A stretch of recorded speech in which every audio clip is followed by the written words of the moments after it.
Bessie Boo. How are you? Bessie is our little girl that's been through so many things. She was hit by a car and left by the side of the road. And somebody came and found you and took you to the vet's office. Her leg was shattered, but they fixed it. And then she had an accident playing with Dash and dislocated her shoulder, so she was in a cast again. But she's doing great.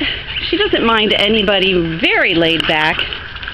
Aren't you, Bessie? Very laid back. You give her a patio in the sun and she is just a happy camper. Aren't you, babe? She lays on the couch at night. She doesn't have to be crated. No accidents in the house. They estimate she's probably 4 or 5. Likes walks. Yeah, right now we're taking it easy on her though because of her leg. It'll be another 2 or 3 weeks before that's totally healed. But definitely a sweet, sweet little girl. And basically, this is the position you'll see her in most of the time if she's not sniffing around the yard.